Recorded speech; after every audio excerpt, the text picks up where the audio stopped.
I'm Susan, and I've always believed that family should come first.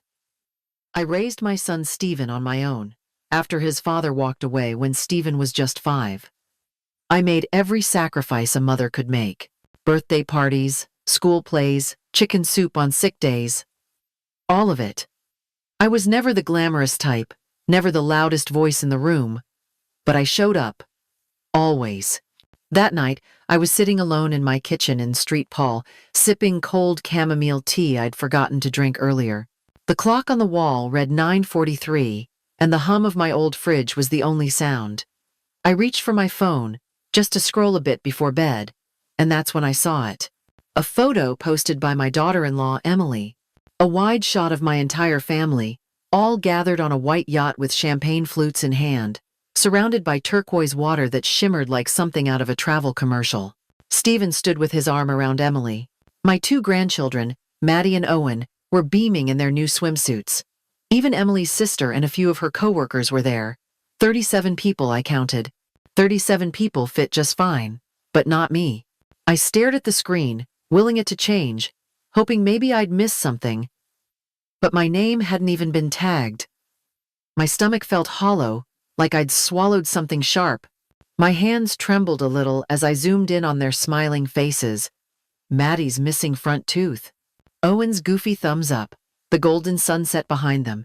It looked like a memory they'd talk about for years, and I wasn't in it. Earlier that week, Emily had stopped by my house, her voice sweet like syrup, but her eyes scanning the floor. She said there wouldn't be enough space on the boat, that it was really for the younger crowd. I remember nodding and saying, of course I understood, but I hadn't. Not really. I thought maybe there was still time to be part of something, even if only at the edges. Now I knew better. This wasn't about space. It was about being erased. Slowly, gently, and with a smile. I'd felt it before. When they planned Owen's birthday party during my volunteer shift, and told me afterward how fun it was. When Emily changed the Thanksgiving dinner location to her sister's house at the last minute, and said it just made more sense logistically. When they posted Christmas morning pictures and said they'd assumed I was busy. For years, I told myself I was being overly sensitive. That was just how modern families worked. That maybe I really was better off watching from a distance. But that photo changed something in me. It pulled a thread I didn't even know was loose, and everything started to unravel. I set the phone down with a kind of care I hadn't shown anything in months. Then I stood up, walked to my study, and turned on the lamp by Robert's old desk. The light flickered once before holding steady. I sat down and stared at the stack of folders tucked into the corner drawer. The ones no one else ever asked about. The ones I'd quietly updated for years while the world assumed I was fading. That night, I made a decision. I would not be forgotten. Not again. Not quietly. Not on their terms. Emily used to say I was the flexible one. She meant it like a compliment, as if being agreeable and accommodating was something noble. At first, I thought it was. When they moved Thanksgiving dinner to her sister's condo downtown, she said it was just easier with the kids and all the toys already there. I offered to host as always, but she laughed and said I deserved a break this year. Stephen chimed in, saying I was always so understanding. Then came Maddie's ballet recital. The one she practiced for every day in my living room while I made her snacks and cheered her on. I found out the date had changed when I saw the pictures on Facebook. Emily said she was sure someone told me, probably Stephen, and wasn't I just the sweetest for not making a fuss? Sunday dinners turned into brunches, then into canceled plans, then into updates through text. If I ever mentioned missing them, Emily would smile and tell me how lucky they were to have someone so laid back. The word started to sting. Flexible started to feel a lot like forgettable. When Owen had strep last winter, I dropped off soup on their porch and sent a text just to check in. No reply. A week later, Stephen thanked me in passing, said it had really helped, then quickly changed the subject to his new office renovation. I nodded and smiled, pretending it was enough. I watched my role shrink in slow motion. No more sleepovers at Grandma's. No more asking me to babysit during date nights. At first, I told myself they were just busy, juggling work and kids, and life. But deep down, I started to feel like I was always the optional one, the backup, the filler. I can't pinpoint when exactly I stopped being invited and started being informed, but I remember the moment I realized it didn't hurt as much anymore. That scared me more than anything. I was growing used to being left out. I started answering less enthusiastically, laughing a little quieter when they mentioned new traditions that no longer included me. I told myself it was just how things go, that I shouldn't make it about me. But it was about me, about how easily I'd been moved to the margins. They called it grace. They called it maturity. They said I handled things so well. What they really meant was, I didn't make them uncomfortable by asking for more than they were willing to give. Over time, I convinced myself I was fine with it. I had my books, my gardening, my quiet routines. But the truth was, I missed feeling needed. I missed being seen. I missed belonging to something. Flexible was their favorite word. But in their version of our story, I wasn't the heroine. I was the footnote. And I was starting to believe that maybe that's all I'd ever be. I looked at the photo again, slower this time, studying each face like I was memorizing a crime scene.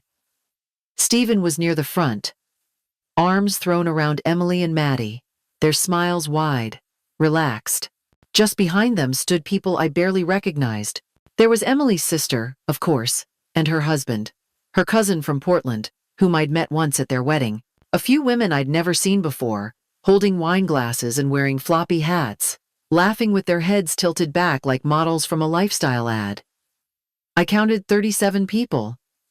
Then again, and one more time just to be sure, 37 people fit just fine. On a boat, they said, there was no room for me. It wasn't the numbers that made my chest ache. It was the choices.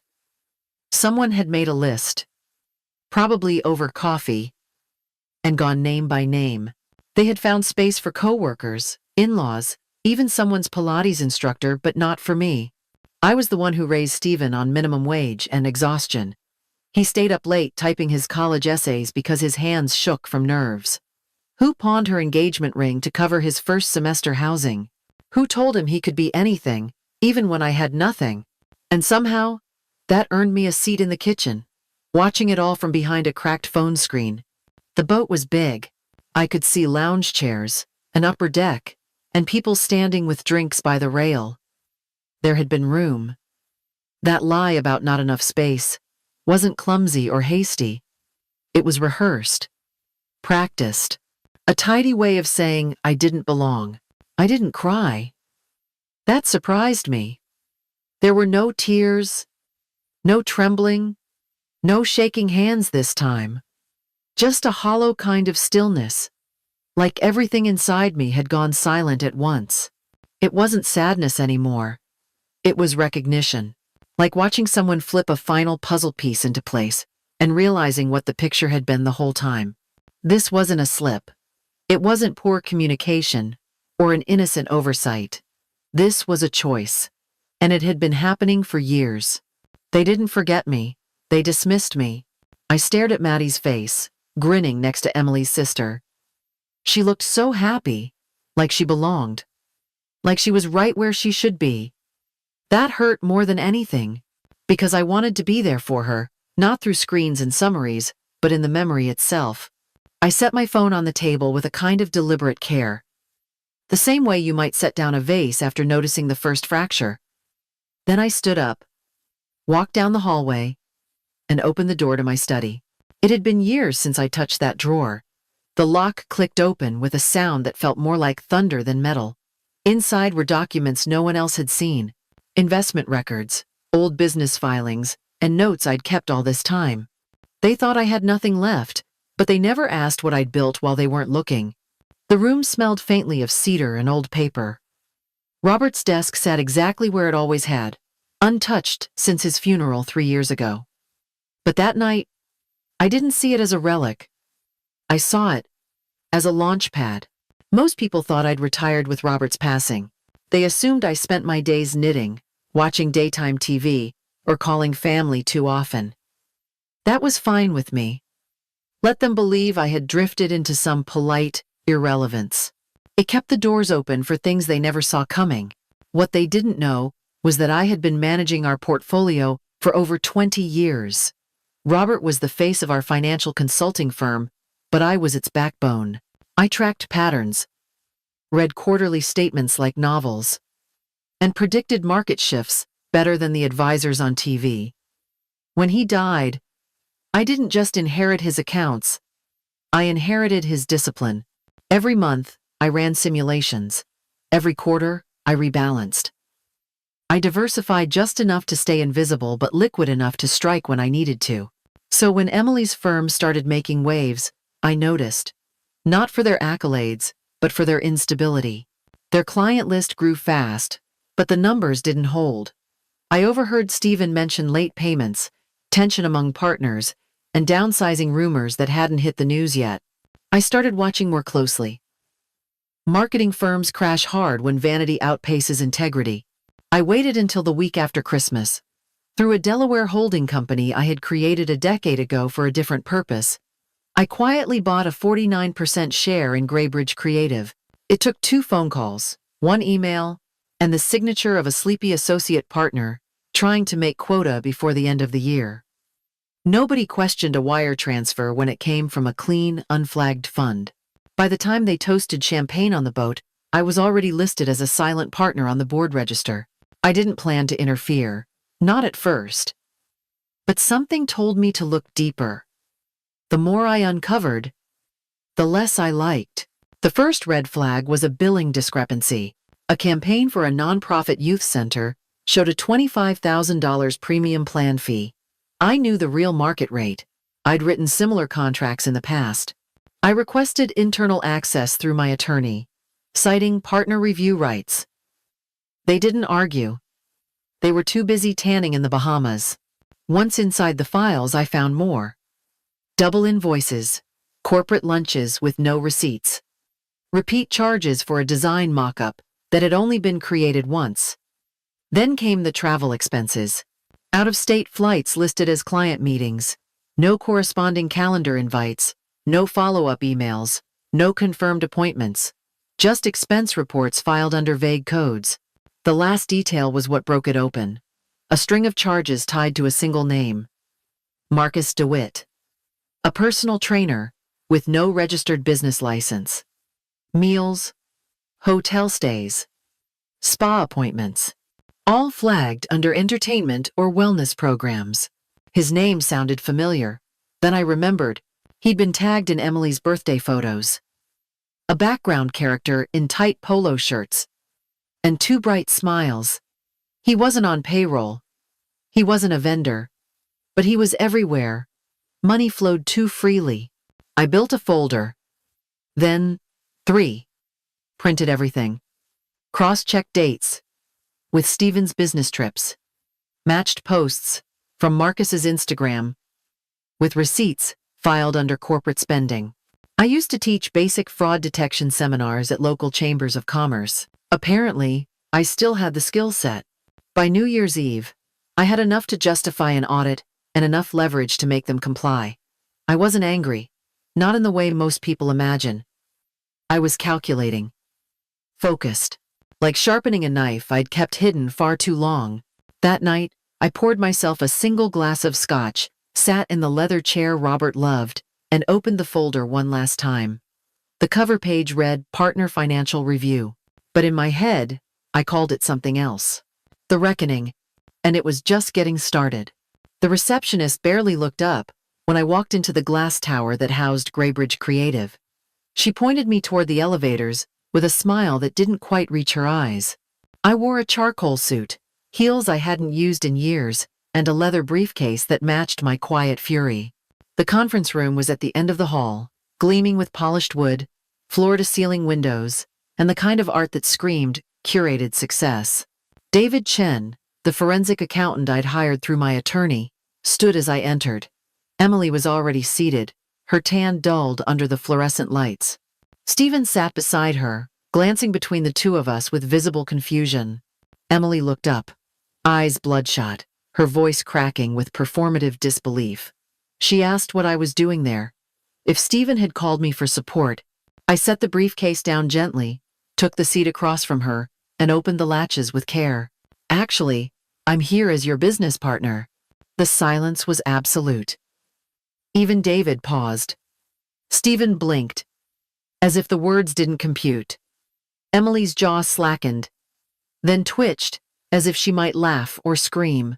David cleared his throat, opened a folder, and explained. Meridian Holdings, the firm that had quietly acquired 49% of Graybridge, was backed entirely by me. Emily said it had to be a mistake. She said I didn't know how to invest, that someone must have used my name. I slid the first set of documents across the table. Purchase agreements, wire confirmations. A paper trail clean enough to teach in a law school. Stephen asked why I hadn't told them. I told him I wanted to surprise them. I smiled as I said it. Not mockingly, but with a calm that made the room colder. David continued. He listed the irregularities. Overbilling. Ghost clients. Travel expenses that had no business purpose. Emily began to argue, saying they were simple mistakes, bookkeeping errors, miscommunications. That's when I reached into the briefcase again and pulled out the screenshots. Marcus. Hotel receipts. Dinner charges filed under client development. Instagram posts from resort spas overlap perfectly with fabricated business trips. Emily's face paled with every image, every invoice. Stephen looked at the photos, then the dates, then back at her. He asked about one in particular. A dinner at a New York restaurant when she'd claimed to be in Milwaukee. I added helpfully that Marcus had been tagged in that post too, shirt unbuttoned, smiling across from her. Stephen went silent, his hand curling into a fist on the table. Emily tried to spin it. Marcus was helping her design a wellness initiative. I slid across a bill for a 3-night stay at the Ritz-Carlton. The wellness package, apparently, included champagne and a private chef. David closed the folder and looked at me. As the majority partner now, he said, I had to decide what to do with the evidence. I took a breath, sat up straighter, and met Emily's eyes. Resignation. Immediate. Restitution for every dollar taken. A written apology to each defrauded client. And a signed agreement that she would never work in marketing in this city again. Emily's face collapsed in on itself. She sputtered something about her reputation, her career, her children. I looked at Stephen. He said nothing, just stared at her like she was a stranger wearing his wife's face. Emily's attorney, seated beside her, tried to soften the blow. Suggested adjusted oversight, phased transition, and internal reform. I said no. I wasn't here for negotiation. I was here for accountability. I opened the final folder. Additional shares. Purchased quietly over the weekend from minority investors who had seen the early audit reports and wanted out. David confirmed it. I now owned 73% of the company. Emily's mouth opened, but no sound came. Her eyes darted toward Stephen, then toward the door. She whispered that I had planned this, that I'd been waiting to humiliate her. I didn't deny it, not because I had planned it from the start, but because I wasn't going to waste another second pretending her decisions hadn't led us here. She asked what gave me the right. I told her what she'd always refused to believe, that kindness is not weakness, that silence isn't the same as blindness, and that underestimating someone just because they make casseroles and knit scarves is the oldest mistake in the book. David asked if I had anything to add before closing the meeting. I said just one thing: make sure every client gets their money back, with interest. Then I stood up, straightened my jacket, and left Emily in the silence she'd created. 6 months later, my backyard smelled like rosemary and fresh earth. Maddie strummed her guitar under the maple tree, while Owen worked through his math homework at the patio table. Stephen was flipping burgers on the grill, sleeves rolled up, laughter easy in his throat. Sunday dinners had become a tradition again, not out of obligation, but choice. The house felt lived in, filled with voices that didn't hesitate to call it home. I planted tulips along the fence line last week, the kind Robert used to love. Graybridge was doing better than ever. We cut waste, restored client trust, and hired a leadership team that actually believed in the work. The money mattered less than the clarity it brought. Emily had moved to Arizona. Marcus was gone. The court gave Stephen full custody when she stopped showing up for hearings. There had been no fight left in her after that final meeting. Some days, I still thought about that photo on the yacht, but not with sadness. That moment, painful as it was, gave me back everything I had let slip away. My strength, my identity, my voice. I poured lemonade into tall glasses while the kids argued about puzzles and toppings. The garden buzzed with bees, and the air carried the promise of something new. Owen looked up from his notebook, serious in that way only 12-year-olds can be. He asked if I really believed actions have consequences. I smiled and handed him a glass. Of course they do, sweetheart. And sometimes they bloom.